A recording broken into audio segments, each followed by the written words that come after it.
Bem-vindos ao programa Viva a Vida, um grande prazer a sua companhia. Hoje vamos conversar sobre saúde mental. Saúde mental na nossa família, no nosso emprego, nas nossas relações pessoais, ou seja, conosco mesmo, nessa relação pessoal e interpessoal com o nosso redor, né, com as pessoas que nos acompanham no dia a dia. Como é que a gente faz para sobreviver à segunda onda da Covid-19, gente? É muita coisa para a cabeça da gente, não é verdade? Sobre isso, eu vou conversar com a Aline Schumartz Silva Machado. Ela é graduada em psicologia, pós-graduada em psicologia do esporte e em terapia cognitiva comportamental. Atua como psicóloga há 7 anos e é membro da Federação de Terapias Cognitivas. Vamos recebê-la? Aline, muito prazer recebê-la assim, né? De longe. Por favor, sente-se, fique à vontade. Muito obrigada por vir participar do programa Viva a Vida e compartilhar conosco a experiência que você tem, porque saúde mental é tudo, não é verdade? Com certeza. Aline, já iniciando, porque é muita coisa, eu quero explorar o máximo possível que eu puder dessa mulher de conhecimento, porque nós precisamos ter saúde mental, nós precisamos viver bem com a nossa família, viver bem no nosso espaço de trabalho e em todos os outros locais e ambientes que nós estivermos, e saber administrar as nossas próprias emoções e até reconhecê-las, que não é fácil, né, Aline? A gente está aqui num período de pandemia de novo. E é realmente notável que as pessoas estejam falando sobre a importância de cuidar mais da saúde mental. E assim eu queria saber, existe um real prejuízo no estado de saúde mental das pessoas nessa época de pandemia e principalmente na segunda onda de pandemia, quando a gente achou que já tinha acabado, volta tudo de novo? Como é que funciona isso, Aline? Então, né? não é fácil, porque realmente a gente percebe que sim, né, que existe um agravamento de danos, né, psicológicos das pessoas. Então, já na primeira onda a gente já identificou algumas questões, então percebe-se que as pessoas ficaram muito mais ansiosas, muito mais estressadas. E isso trouxe danos à saúde mental das pessoas como um todo, né? E quando eu falo dano, é importante que a gente entenda também, né? Que dano não significa que é transtorno. Então, muitas pessoas começaram a achar que estão desenvolvendo vários transtornos e não é bem assim. Ou o contrário, falando assim, isso aí que ela está falando não é para mim porque eu não tenho nada disso. Exatamente. Né? E que aí acaba negligenciando, sim, né, a situação. Sim. Então, a gente precisa observar que algumas coisas são realmente esperadas. Poxa, ninguém viveu um período de pandemia antes. Não, é imprevisto e imprevisível, né? Exatamente. Aliás, os cientistas falam que eles já estavam aguardando alguma coisa assim. Sim. Mas nós, meros mortais, não, né? Não, né? Então, a gente está vivendo um momento anormal. E isso a gente pode se comportar aí de algumas determinadas formas, como gerando estresse e tudo mais. Porém, a gente também observa que esse período de pandemia trouxe um aumento de casos muito grandes em torno de transtornos mesmo, né? Então, não só as pessoas que não desenvolveram, mas ao mesmo tempo as que desenvolveram esse quadro. Então, para ter uma ideia, alguns estudos estão trazendo que houve um aumento de aproximadamente aí o dobro de pessoas com depressão, né? Isso é muito significativo. É muita gente, é muita gente. E ansiedade, eles falam de crescer mais ou menos uns 80% de pessoas que estão desenvolvendo transtornos ansiosos. Eu achei que estava meio para a par, ansiedade e depressão, mas em termos de transtorno mesmo, não é aquela depressão de tristeza, não sei o que eu faço, estou meio perdido, mas não, realmente precisar de medicação até, né? Sim, em alguns casos realmente precisa, né? Então, o que eu sempre coloco, né, como importantíssimo? Tá se sentindo mal, tá sentindo que tem algum desses sintomas que são associados a um transtorno, procurar uma ajuda, né, para realmente fazer um diagnóstico, entender o que é um comportamento normal numa situação anormal e o que realmente é um transtorno e precisa de acompanhamento. Isso é cuidar da saúde mental. Aline, me dá um exemplo real de um problema, de uma situação normal, fora de pandemia, que a pessoa poderia identificar como depressão ou não. Por exemplo, o que você acabou de falar, é uma situação anormal e eu vou tentar lidar com ela, ou é realmente um caso de transtorno? Sim.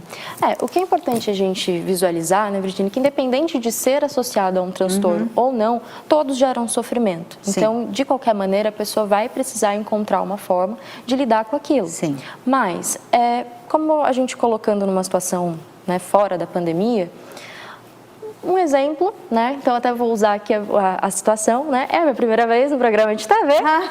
Então, é natural ficar ansiosa. Tá ali, borboletinhas na barriga, faz parte. Então, é uma situação normal.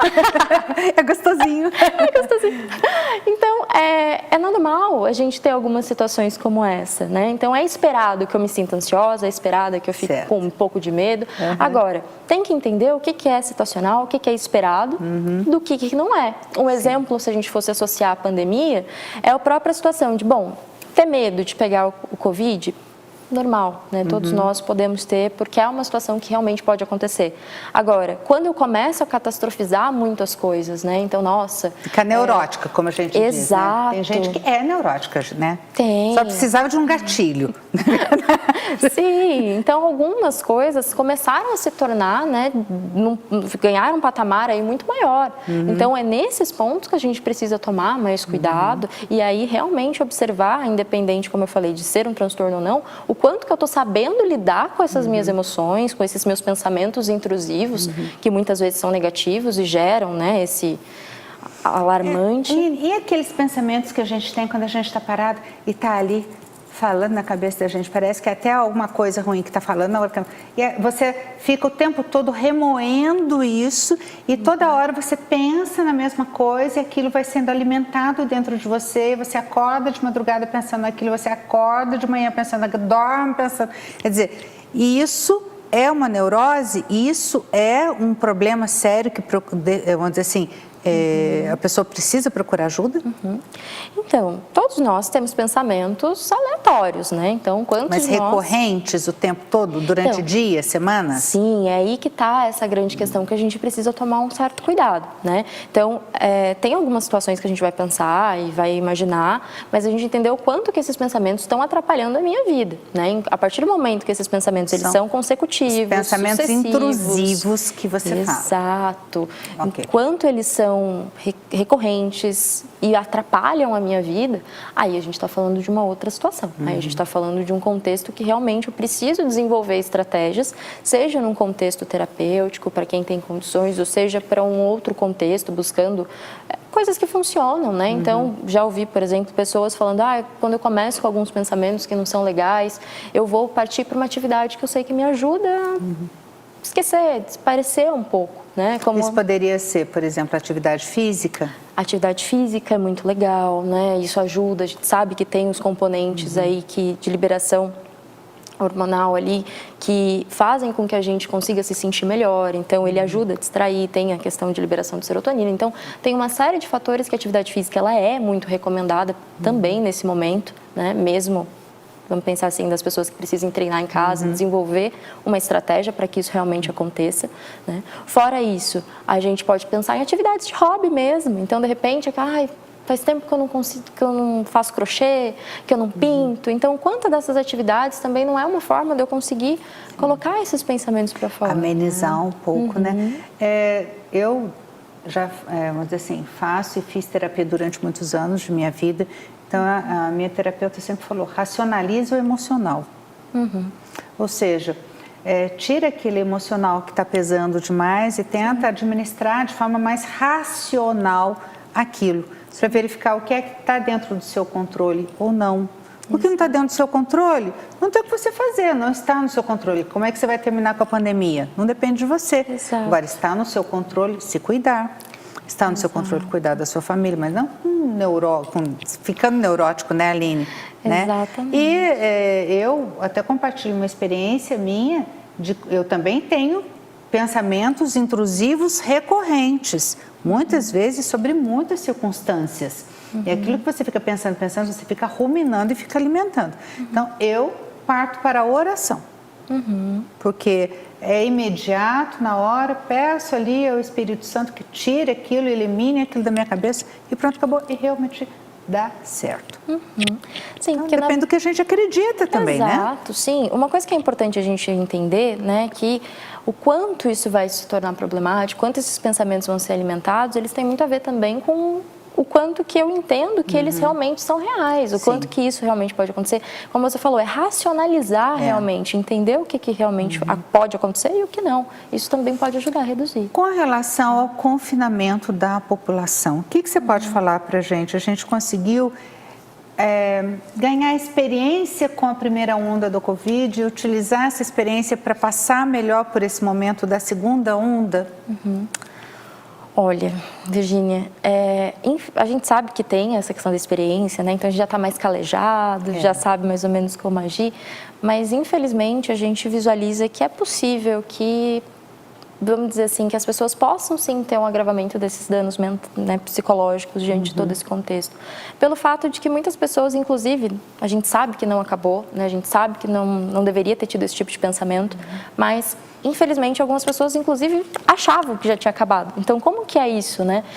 Eu estava voltando à minha rotina, eu estava voltando às coisas. Tem que lidar com a frustração também, né? Exato. Então, agora as pessoas estão tendo que lidar com uma frustração imensa de eu vou ter que voltar, né? E falando dos pensamentos que a gente estava mencionando, quantas pessoas que agora não estão pensando, nossa, então, quando que isso vai acabar? Vai ser assim para sempre? E isso está gerando uma dor emocional muito grande. E que ela realmente agora, para poder administrar essa questão do confinamento de novo, ela precisa seguir, né, algumas dicas que a gente vai falar um pouco mais para frente, mas para que ela possa desenvolver uma rotina, né? Nós precisamos de rotina, nós precisamos, é importante a gente ter essa previsibilidade, porque como você falou, pandemia a gente não vai ter como saber, a gente não tem controle.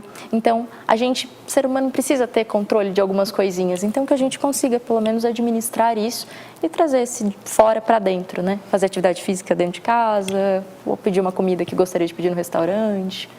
Tentar adaptar com esse momento. Tentar adaptar, exatamente.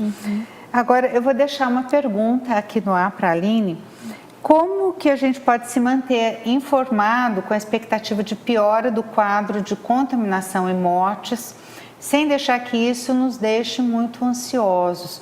Como evitar pensar nos cenários futuros de doença, de crise econômica? Como lidar com as emoções em meio às flexibilizações de isolamento que podem resultar em aumento, inclusive, dos casos de Covid-19? Não sai daí, a gente já volta.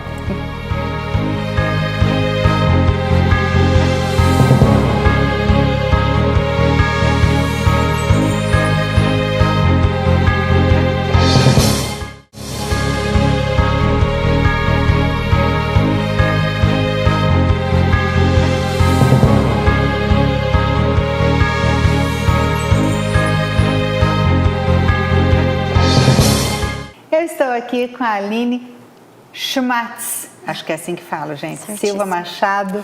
Ela é psicóloga, graduanda em Direito.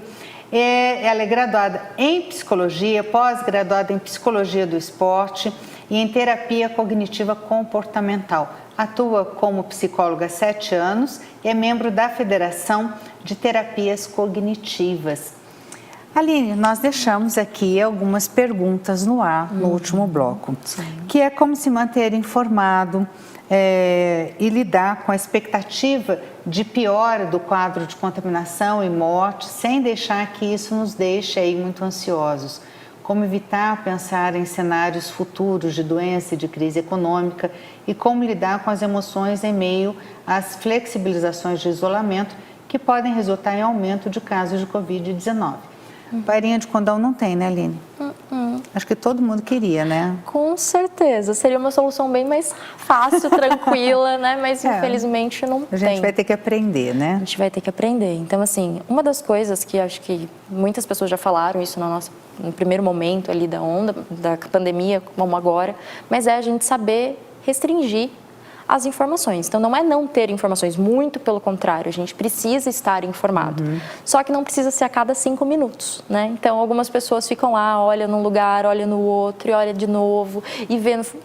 Porque tem televisão e rádio aí que só fala disso, né? Exato, deixa ligado lá 24 horas ouvindo notícias. Então, se aquele meio de comunicação só quer falar disso, troca o canal. Exatamente. Troca sintonia, né? Isso a gente tem controle, né? Isso a gente tem controle, né? Então, a gente não precisa controlar que o outro pare de falar, mas a gente tem controle de continuar ouvindo ou não. Então, selecionar esses meios, né, de comunicação. E, ao mesmo tempo, tomar cuidado com as fake news, né? Quantas a gente não escuta? Gente, muito, né? Muito mesmo.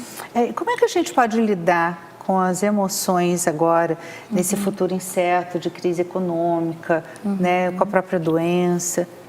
Sim, então, esse é um contexto que a gente precisa, acho que é um dos elementos essenciais, né? A gente procurar ter esse olhar para nós, né? Então, como é que eu estou me sentindo? Procurar entender realmente o que está me deixando mais ansioso, o que está me deixando com mais receio, né? Trazer um pouco para essa percepção de o que eu estou fazendo, que de repente está contribuindo para que a minha emoção se torne muito mais intensa, né? Então, nesse momento, a gente precisa entender, sim, as nossas emoções, ver o quanto que a gente está precisando de ajuda. Se está precisando de ajuda, o que eu falo, né?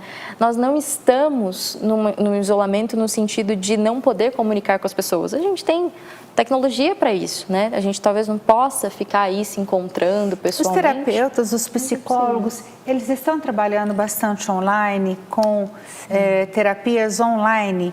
Sim, Virginia, cresceu muito. Na verdade, a terapia online ela já é validada há muito tempo, mas agora, por conta da pandemia, a gente está tendo uma procura bem grande. Eu acho que isso é importante as pessoas saberem que é possível. Existem ferramentas, né, tecnológicas que auxiliam. Ninguém precisa estar sozinho, não é verdade, Aline? Exatamente. Né? Ninguém deve estar sozinho, principalmente quando não está bem. Porque eu acho que quando a pessoa não está bem, está depressiva, eu acho que ela tende a se isolar, ela tende a tentar resolver sozinha as suas preocupações, os seus medos, e ela tende a não encontrar solução. Sim. Né? A gente sabe que o número de suicídio nessa época aumentou bastante. A gente viu em Setembro Amarelo do ano passado como foi, bem complicado, muitos jovens, inclusive. Eu quero conversar com você sobre os jovens, sobre a escola. Mas é importante que quem esteja do lado incentive, estimule a entrar em contato, né, Aline? Existem excelentes profissionais do mercado que podem ajudar. Sim. E às vezes se a pessoa não quer, vai a mãe, o pai, entra em contato, aprende como lidar, aprende com o psicólogo, como lidar com aquele filho que não quer saber de psicólogo. Sim. Não é? Não é um caminho também? Claro, com certeza. Né? E às vezes também, para a pessoa que não tem condições, a gente sabe que tem formas gratuitas também, né? Sim. O Estado também disponibiliza, mas pensar que não estamos sozinhos. Se tem a possibilidade de procurar um profissional, sente que está precisando, vamos atrás disso, mas se não, amigos, familiares, procurar pelo menos dividir, compartilhar, né? Não vai solucionar às vezes o problema, mas tirar um pouco do ombro, né? Se a gente for pensar numa mudança, é muito mais difícil a gente fazer ela sozinha do que a gente ter ajuda. E como que a gente pode mitigar nessa segunda onda de Covid agora, esse isolamento? Tem alguma dica que você possa dar para as pessoas aqui que estão nos assistindo? Claro. Então, o que é importante da gente entender, né?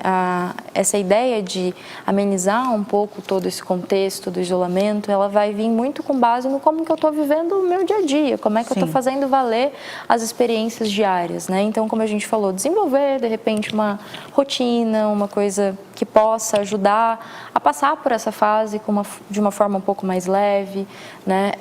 Procurar fazer coisas que sejam proveitosas, fazer uma atividade física, se alimentar bem. São coisas que a gente já vem falando aí há algum tempo e as pessoas às vezes não levam muito a sério, né? Mas é muito importante. Principalmente também desenvolver, às vezes, uma meditação, um relaxamento. A gente fala muito de mindfulness, que é uma coisa extremamente interessante também, que é poder vivenciar o aqui e o agora, né? Sem julgamento. Então, geralmente, a gente está aqui, já está pensando no que vai fazer daqui a pouco. Isso sempre, né? É incrível como a gente não consegue viver o momento presente, a não ser quando a gente esteja muito focado e muito envolvido com o que está fazendo. Porque normalmente a gente está aqui, mas a gente já está pensando no que tem que fazer de jantar, na compra do supermercado, no filho que está na escola, naquela conversa que tem que ter com o marido, e né, o cachorro que está doente, o que tem... Não é assim que funciona? Então a gente tem que aprender a viver o momento. Diz que isso é felicidade, né? A felicidade é você viver o momento focado e aqui. Depois, você encontra tempo, de repente, para estar pensando, planejando o futuro. Isso não quer dizer também que a pessoa não vai planejar, mas não o tempo todo querendo estar lá. Sim, a gente pode pensar que tem o tempo para planejar, mas eu não preciso viver o futuro o tempo todo, eu tenho que viver o presente, né? É isso que a gente tem como administrar. O futuro, como a gente vem falando muito, né? A gente não tem controle. E os jovens? Como é que funciona agora a história da Covid, de novo, para os jovens, que eles precisam, eles são seres sociais como nós, mas eles têm uma necessidade maior de estar em grupo, né? Sim, sim, a gente sabe que os adolescentes, eles realmente se desenvolvem a pessoa deles, né, de acordo com o decorrer do tempo, com base nas relações sociais, eles precisam desse contato. Então, de fato, por mais que eles possam hoje ter muito mais acesso à tecnologia, no sentido de terem contato com isso muito antes de muitos de nós, né? Mas, mesmo assim, tem coisas que muitas vezes são mais aceitas e outras coisas que menos. Então, a gente vê que alguns adolescentes estão sabendo administrar bem ou começando a administrar de, bom, vamos fazer videochamada, vamos fazer isso, vamos fazer aquilo, mas é uma fase que eles querem socializar em festa, querem se ver, estão acostumados até mesmo na própria escola, né, encontrar os amigos todos os dias. Então é uma adaptação muito difícil, mas que para que eles possam passar por essa fase com mais saúde, né, mental, como a gente está falando, que os pais, familiares, as pessoas próximas possam fazer esses momentos, pelo menos com quem está ali, quem está convivendo, quem está disponível, ter uma qualidade de relação, então fazer um jantar diferente para todo mundo estar junto naquele momento e ao mesmo tempo incentivar que esse adolescente possa ter contato com outros colegas. Então, mas não é a mesma coisa, eu queria estar vendo presencial, mas... E quando o ambiente familiar fica mais complicado do que era antes? Como é que faz? Sim, isso também está acontecendo. Né? Porque eu estou pensando aqui nos problemas de home office, manter os filhos quietos e calados enquanto a mãe tem que trabalhar e é dentro da mesma casa, né? Então, como eu falei até aqui num outro programa, quando eu estou em casa, a minha cachorrinha fica batendo na porta, ela bate com a patinha. Agora você imagina um filho, mamãe, mãe consegue trabalhar. Sim. E aí, poxa, o marido também não ajuda, o filho mais velho não ajuda, e fica aquele conflito familiar que pode trazer muito dissabor e até violência doméstica. Exatamente. Como trabalhar com isso? Como organizar isso? Sim. Então, o que é importante da gente entender nesse contexto é que a gente não... Primeiro, criança, ela não tem, pelo menos dependendo da idade da criança, ela não tem como a gente exigir que ela fique, olha, você vai ficar quietinha aqui, você não vai fazer nada, você não vai pedir nada, porque ela está entediada, ela está de saco cheio de estar ali, ela queria estar em convívio, ela queria estar brincando na rua, e os pais trabalhando, dependendo da idade da criança, é difícil, às vezes até para... Dependendo aí, até para adolescente, é difícil de entender que, poxa, por que eu tenho que ficar sozinho? Então, por isso que a gente fala muito desse desenvolvimento de relações, de momentos positivos e que agreguem esse contato social, porque torna um pouco mais fácil, teoricamente, das pessoas poderem fazer suas atividades, de exigir um pouco mais de respeito. E para a pessoa que está ali sendo, como você falou, do cachorro latindo, arranhando a porta e tudo mais, a gente realmente não se cobrar, né, de ter, não, porque eu vou dar uma aula, ninguém vai me atrapalhar, se alguém me atrapalhar eu vou ficar extremamente nervoso, porque isso não deveria ter acontecido e me punir por isso. Não, de entender, bom, tá difícil, aconteceu,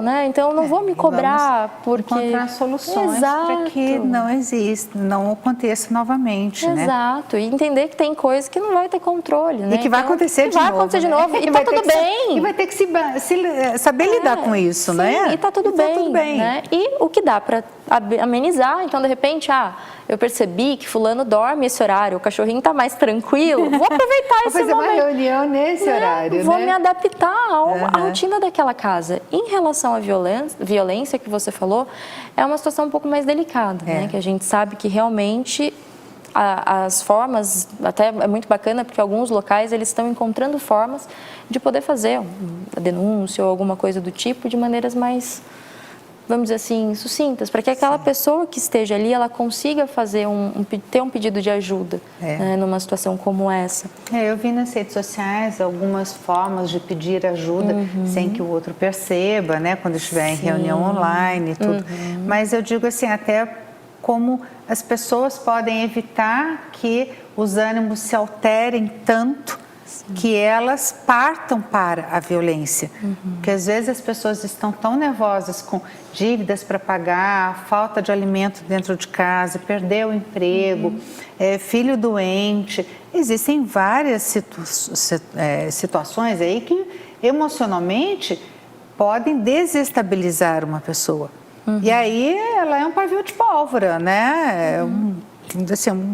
Um estalo e aquilo tudo explode. Como identificar essa emoção da ira, da raiva, do desespero e brecá-la? Sim, a gente tem que pensar que geralmente a pessoa, quando ela está numa situação como essa, não é a primeira vez. Ela já deve ter tido alguns momentos que ela se estressou. Então, esse autoconhecimento de saber o que eu estou sentindo, o coração acelerou, a mão formigou, e eu buscar uma atividade que eu possa sair do contexto. Eu vou para um quarto, eu vou para um outro local, vou tentar não estar em contato direto com aquela pessoa que eu realmente sinto que está me estressando. E às vezes uma técnica de relaxamento, respiração, coisas que também podem auxiliar bastante nesse momento. Muito bom. Eu até ouvi uma vez que é para a pessoa contar até 10, não é historinha não, é porque você faz a outra parte do cérebro trabalhar. Sim. Então você fazendo a parte racional do cérebro trabalhar, você controla um pouco mais a parte do cérebro emocional que está para explodir.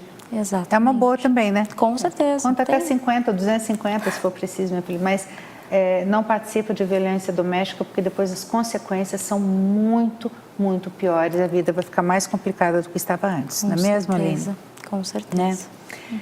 No próximo bloco, nós vamos conversar com a Aline Schumatz, acho que é assim que fala, sobre um projeto que ela tem, que é o Educar Psi. É muito legal, é um projeto gratuito que eu quero muito que vocês conheçam e participem. A gente já retorna.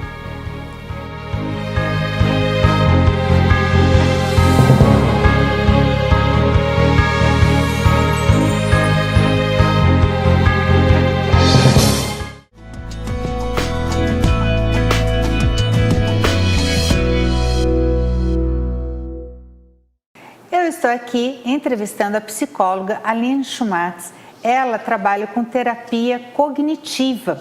Acho que é isso mesmo, é a terapia cognitiva comportamental. Ela tem muito para nos ensinar, para nos ajudar. Acho que é essa a palavra. Porque ela tem bastante experiência em comportamento, em cognição. Então, tudo isso leva cérebro, comportamento e a gente consegue traduzir isso de uma forma melhor para administrar a nossa própria vida, principalmente agora, na época da Covid-19. Aline, nós deixamos aqui uma pergunta no ar que é sobre o seu projeto Educar Psi. É isso mesmo? Isso. Como é que ele funciona? Você me falou aí numa conversa, né, que a gente já teve anteriormente, fiquei encantada com esse projeto, que você criou esse projeto para ajudar as pessoas dentro do período de pandemia. Mas como é que ele funciona? Como é que as pessoas podem integrar esse seu projeto? Tá. Do que ele trata, né, na verdade? Sim.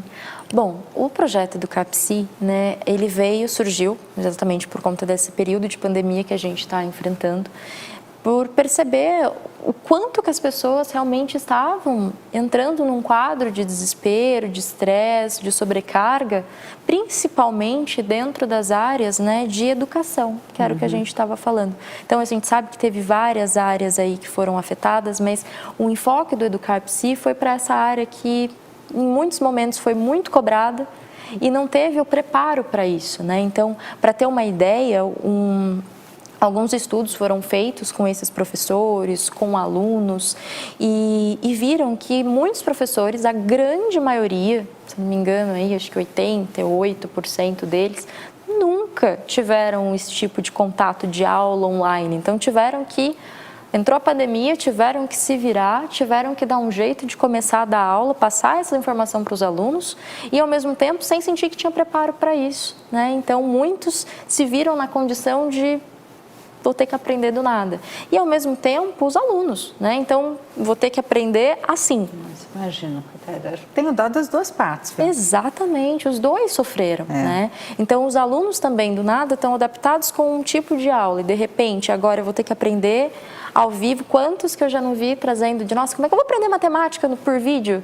Então, cabe a eles se adaptarem, encontrarem ferramentas, e isso é muito difícil, porque foi uma coisa que não foi preparada. Então, por eu perceber muito no consultório esse tipo de demanda, ter amigos que também participaram desse tipo de problema, como você falou, eu sou graduanda em Direito, também passei por isso, sendo aluna. Então, é uma situação que a gente vê que precisava de um apoio e que muitos não tiveram, só é o tem que. Então, o aluno tem que aprender, o aluno tem que passar de ano, tem que tirar boa nota, o professor tem que dar aula, tem que fazer exercício. E cadê, né, esse amparo? Então, o Educar Psi, ele surgiu com o intuito de trazer, de falar sobre saúde mental com essas pessoas, para elas entenderem que elas não estão sozinhas e que a gente pode, sim, amenizar muito dos contextos que elas estão sentindo por ter informação e saber como agir diante dessa situação que elas não estão se sentindo muito bem. Mas aí, nesse projeto, vocês trabalham também as dificuldades tecnológicas? A dificuldade que a pessoa tem de aprendizado, de um novo aprendizado, porque eu acho que o nosso próprio cérebro, ele é preguiçoso, né? Ele quer ficar na zona de conforto, ele não quer aprender coisa nova. Então, é difícil, dá medo e as pessoas acabam repelindo. O Educar Psi também trata disso? Então, a ideia principal do projeto, ela visa, né, trabalhar os aspectos do como que a pessoa está interpretando isso. Então, até a terapia cognitiva comportamental fala muito dessa questão. A gente entende que a gente vai se comportar e a gente vai se sentir de uma determinada forma por conta da maneira que a gente interpreta aquela situação.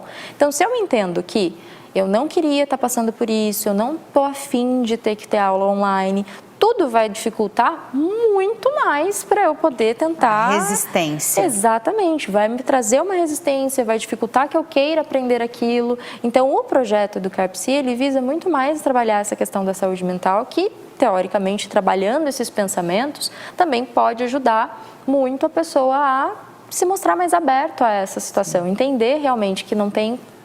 a gente não tem controle, vai ter que passar por isso por mais algum tempo e aprender a encontrar formas diferentes para desenvolver esse estudo. Então, até um dos temas que a gente coloca dentro do projeto é para lidar com a procrastinação, que muita gente está tendo. Sim, né? É verdade, é uma realidade, inclusive, né?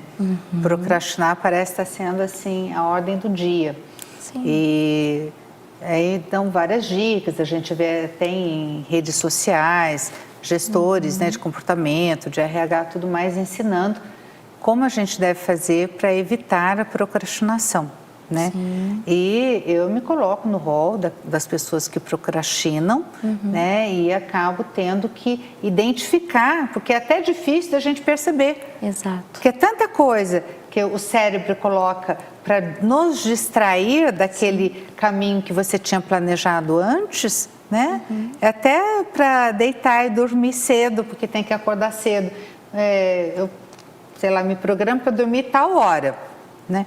Quando eu vejo, já passou meia hora, uma hora da hora que eu tinha planejado, né? E eu nem fui me preparar para dormir ainda, ou seja, isso é a armadilha do cérebro, não é? Sim, sim, com certeza. A gente entende que estar em casa é diferente, né? Para quem já trabalhava home office e tudo mais, talvez já tenha se adaptado a isso.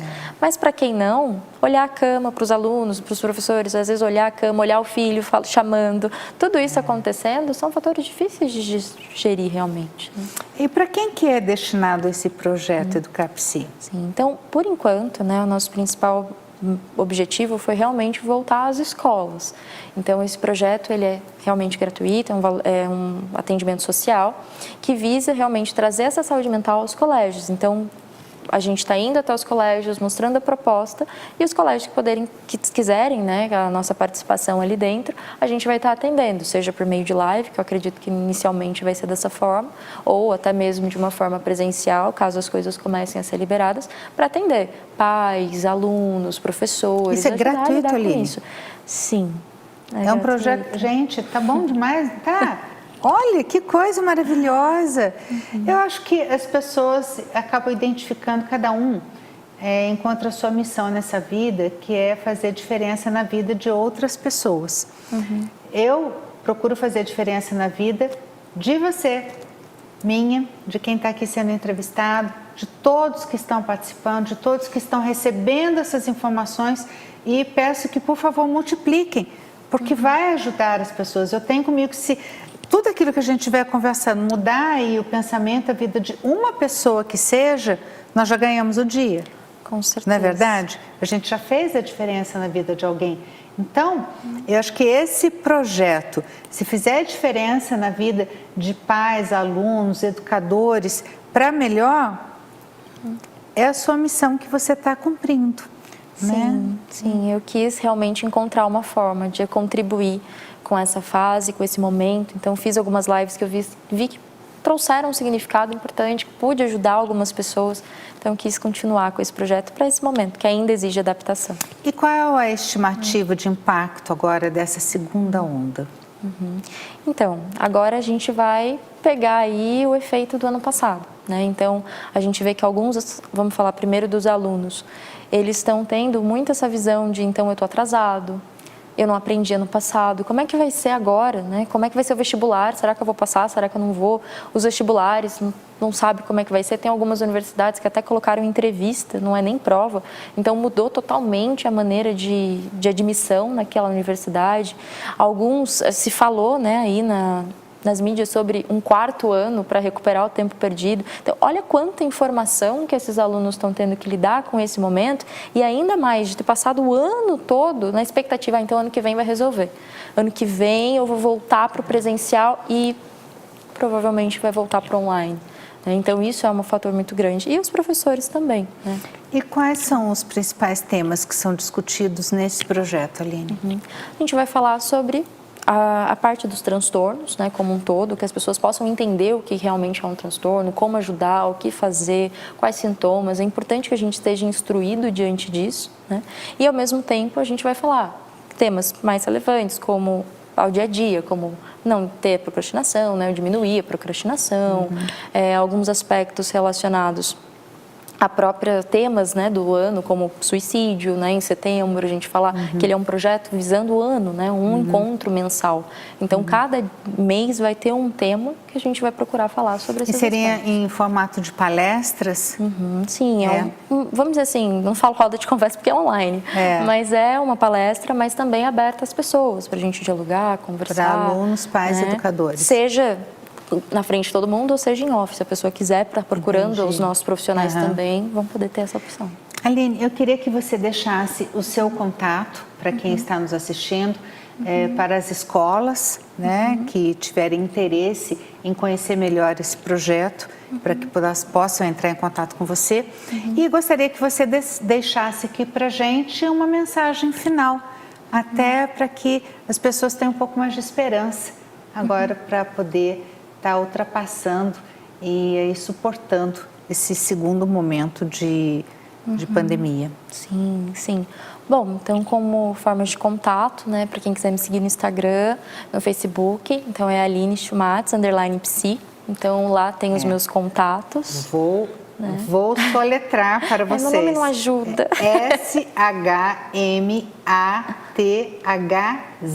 Isso. Aline Schumatz. Isso. O U a gente coloca aqui por conta, porque é Schumatz. A gente só tem aí uma sonoridade diferente. Mas, então, lá tem as formas de entrar em contato comigo, então pode ser um bom meio. E como mensagem, né? Acredito que o principal é a gente saber ser mais paciente, ter mais compaixão conosco, né? Então, o outro, entender o outro, o que o outro faz, é muito mais fácil. E a gente se perdoar, às vezes, é tão mais difícil, né? Sim. Então, a gente ter essa paciência de saber lidar que tem coisa que não vai estar no nosso controle e entender que o que a gente pode fazer pela gente, tentar fazer, às vezes é uma coisa pequena, colocar uma música para tomar banho, uma coisa simples que faz bem para o outro, uma comida que gosta, mas procurar cuidar de nós, seja por meios de tratamento, seja por meios de estar mais próximo de alguma pessoa que gostaria de estar, encontrar coisas que realmente vão te fazer bem, que é temporário, já estamos com a vacina aí, né? Então vamos ter esperança, disso. né, Aline? Ter esperança, exatamente. Eu acho que esse é o mais importante. Então, Aline Schumatz, psicóloga? Aline Schumatz, _psi. Tá. Então, Aline, @Aline Schumatz, _psi. Assim. Isso. Obrigada, viu, Aline? Imagina, eu que agradeço. Imagina, eu que agradeço. Gente, Agradeço demais aqui o espaço, um grande abraço para todos vocês que nos acompanharam até agora. Os convido a conhecer e se inscrever no nosso canal do YouTube, que é Programa Viva Vida com Virgínia Machado. Tem que colocar tudo isso, porque senão você vai cair em outro canal. Programa Viva Vida com Virgínia Machado. E as nossas redes sociais, no Facebook, Programa Viva Vida, e também no Instagram, Programa_Viva Vida.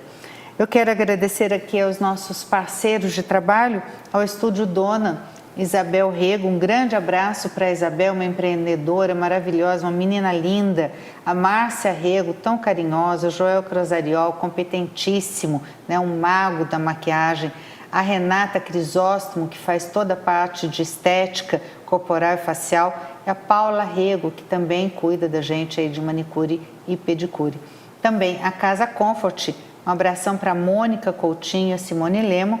Ao Dr. Olavo Costa, cirurgião dentista, que também faz procedimentos estéticos mais invasivos e que cuida aqui do nosso sorriso com as lentes dentais aqui, que deixa todo mundo lindo, maravilhoso, na verdade, super modesta, mas ele cuida, ele deixa bonito, né? E a Goldfinger, ótica e joalheria. Gente, um beijo grande para vocês, fiquem com Deus, até a próxima.